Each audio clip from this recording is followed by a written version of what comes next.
Um, but there's a book called Freakboy by Kristen Elizabeth Clark. It's a free verse book. This is the free verse book. Um, it's actually a quick read. It's over 400 pages long, but it actually is a quick read. I've read this book many times.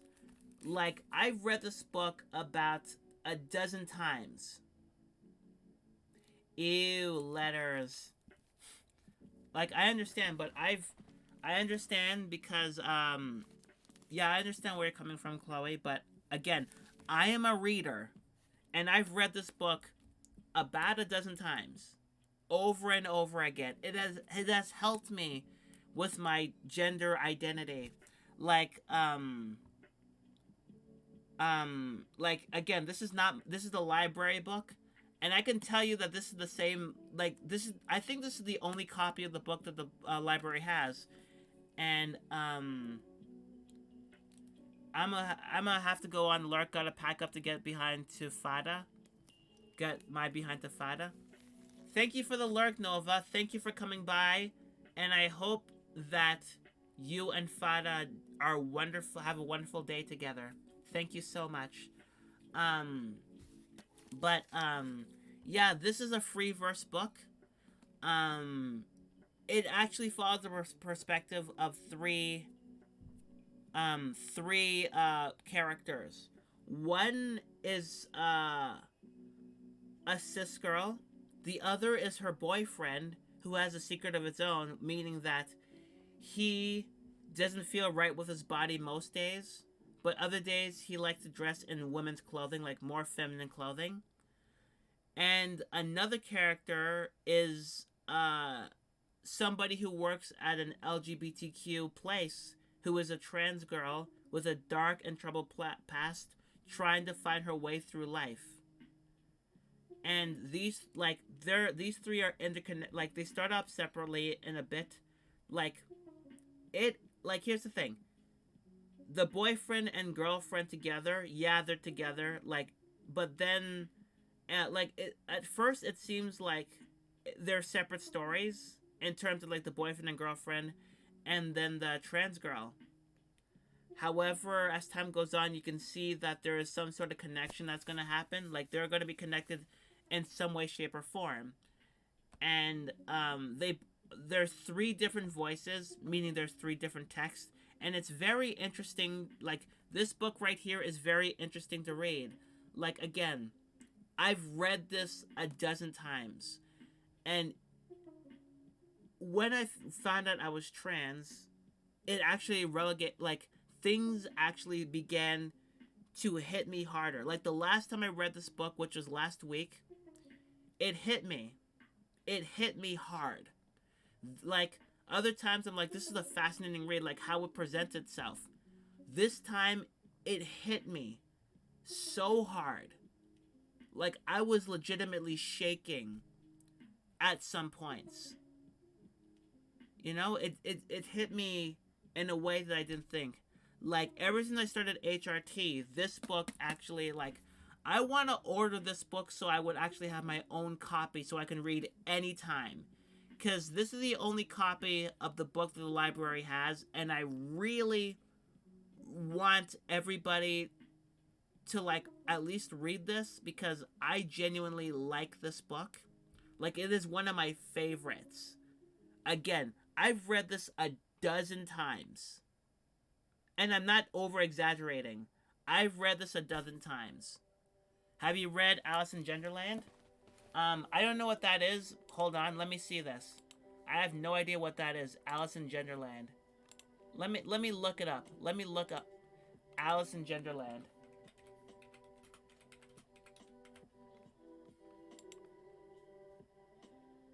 Let me look up on Goodreads.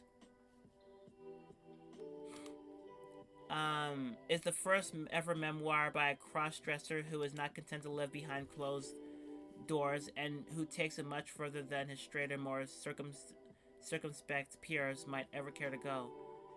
Most of the time, Harvard-educated psychiatrist Rick Novak is Rick, a man at the office or a husband and father at home. But one night he is Alice, a woman about town, shopping, dining, dancing, dating a man for nearly a decade.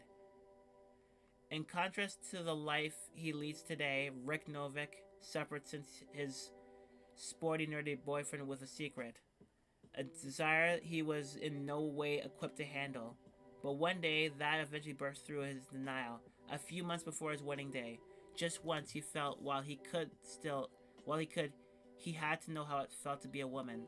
Like Alice in Wonderland, his curiosity led him to fall headlong down a rabbit hole, through desperate straits, mind-opening surprises, heart-rendering changes, gritty sex, and boundless love.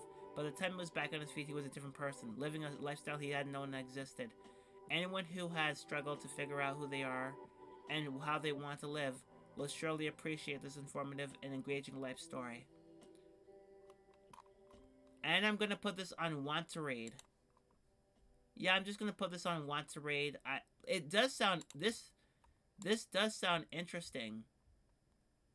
Like, it does sound interesting, actually. Um, what, Chloe, you want me to read,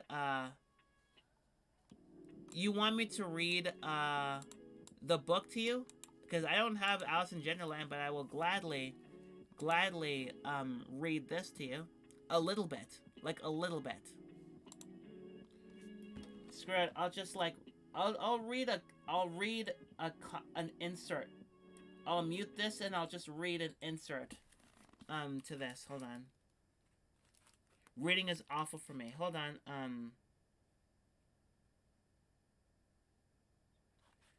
yay, story time. I'll read, I'll read a couple of pages, you know? And this is from Angel's perspective. So the character, the trans woman's name is Angel. Uh, the girlfriend's name is Vanessa, and her boyfriend's name is Brandon. So this is from Angel's perspective. New Year's. When I was little, my mama let me believe the clanging pots and pans and fireworks were in honor of me, her angel, God's little gift, no matter what. By the time Frankie came along, I knew better, and so we'd stand on the deck at the country club, watching the burst, and I'd say, "Okay, Frankie, the next one is in honor of you," when the sky exploded.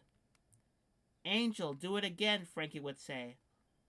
Little brother thought I could do anything. A brain aneurysm killed our beautiful mama. And after that it was adios. Goodbye, little brother. Nothing I can do. New Year sucked then. But this year's gonna be different. Not like when I was working, or even last year when I was playing nurse to Jennifer. Her parents actually helped her pay for the gender-affirming surgery. Making her outsides match her insides was the only way she was going to feel right. And that's cool. For me personally, even if I could afford it, it's just not that important to how I see myself. My junk doesn't dictate who I am. Frankie's back from Cancun, where he and the sperm donor always spend Christmas. I'm waiting for him at Denny's so I can give him his present. Then it's back home before he's noticed missing, and it's off to party for me. He's really late. I check for messages every 30 seconds in case I miss something.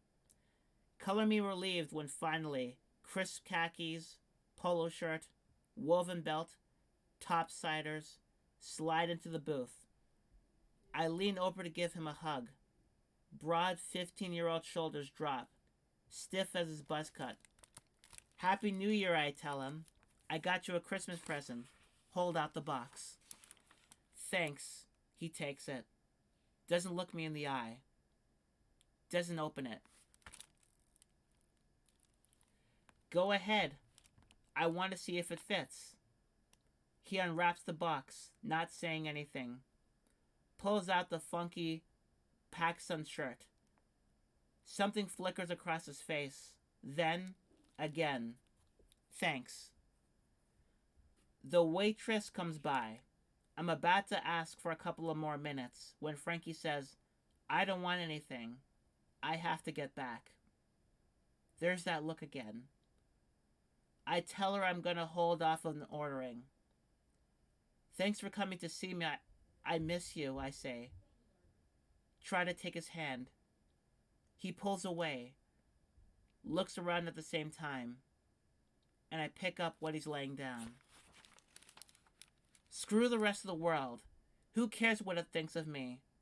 But my little brother, who thought I hung the moon and made the stars explode just for him, is embarrassed for me. Embarrassed of me. I've been through some both living on the streets and off. I've been beaten by my father and by bullies, and most memorably by a sadistic pervert John, who put me in ICU for a week. And the pain and torture of physical therapy for a long time after. But I have never hurt this bad.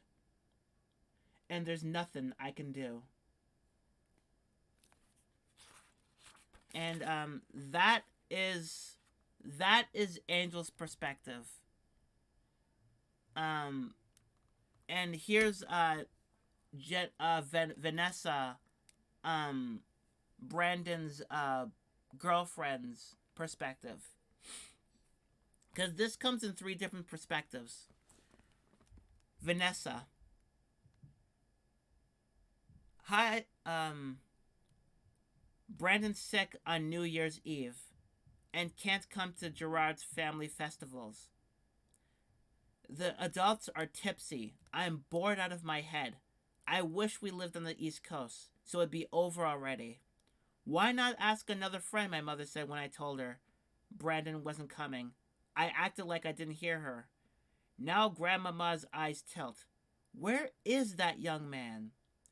She's shuffling the cards for Vignette. Her hands are smooth, a wax doll's. He's sick. If what he said was true, then I feel bad hoping that's the case. But I've only seen him twice since Christmas. He's gone through moods before, but he used to let me in. Said I made him feel better. What if he just doesn't want to see me? My father pours more champagne. He gets to my glass. I shake my head. I don't like it. Grandmama disapproves. My American tastings are all failings. I wonder if she'll disown me. Your grandpapa came to see me on my birthday with a temperature of 39. Way to spread disease, I think. But I know what she's telling me. Brandon would be here if seeing me was worth it to him. I suffer through 2 card games. Then my mother proposes bananagrams. Crafty because Grandmama won't play. Only English words allowed. We move to the coffee table. Mom shakes up the bag. Letter tiles click. Is everything okay, she asks. She's quiet, but no one else hears. I think so. Why? My fingers flick the smooth squares. Rearrange 5 letters. I usually like this game. It's like Scrabble, only faster. But tonight I feel slow. And I hate that feeling of knowing ahead of time that I'm going to lose. We both take more tiles, and she says, I haven't seen much of Brandon lately. I get an N. Broke. Is broken. Broken up? And my stomach clenches. And here is Brandon's perspective. I pretend I'm in the right body, and my slicked back hair is a ponytail. I'm grateful now. The gray-blue eyes I inherited from Mom came with a matching set of high cheekbones, since I've come to appreciate that even they could become male or female. I like the illusion. What else have I got? For this moment alone, illusion's enough. The thought that it might not be is another more radical issue entirely. I cross my legs, tuck myself under, love how I look when I'm alone. The crowning touch, under a plain t-shirt, came from Victoria's Secret. A forbidden jewel in a simmering gift box. It sat at my back of my closet for a week, and images of Bugs Bunny ran through my head. When he wore a coconut bra, it didn't make him female. Padded green satin wouldn't make me a girl either, but I wanted to see myself. Tonight, Mom and Claude the Interloper are safely off with their New Year's Eve concert audience. Courtney, worn out from jumping on the trampoline, is safely off to sleep. After I read her 4 books, I unwrapped the package containing the symbol emblem bra. Inside my chest, a furnace, excitement battling fear. You know Pandora, her box, nothing on me, and mine. I fumbled, caught up, straps too short, cups too high. I knew I looked stupid. Turned my back on the mirror until satiny material slid through plastic cups. Longer, just right. Struggled to fasten the back clasp. Shoved away a rogue memory of helping Vanessa get dressed. I pulled on a shirt, looked down, saw a feminine shape, and I was home. My soul had found a shell. Relief from the gray sadness of what I'm not. A rising flood. I imagined moving through the world, alive, and at home in this, my body. Physical form matching my spirit, matching me. But Cinderella perfection can't last. The grandfather clock bongs midnight, and snapshots of freaked Vanessa, shocked mother, raging Claude, scared Courtney etch my brain. Pretending gets hard, remembering that everyone, straight or gay, will be creeped out by this. Creeped out by me.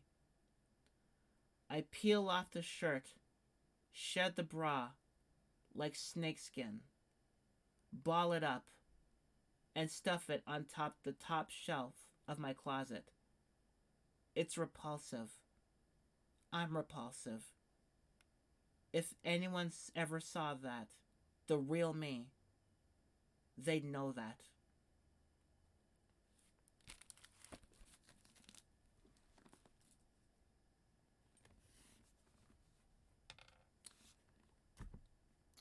So yeah. So that's pretty much an excerpt on Freakboy by Kristen Elizabeth Clark.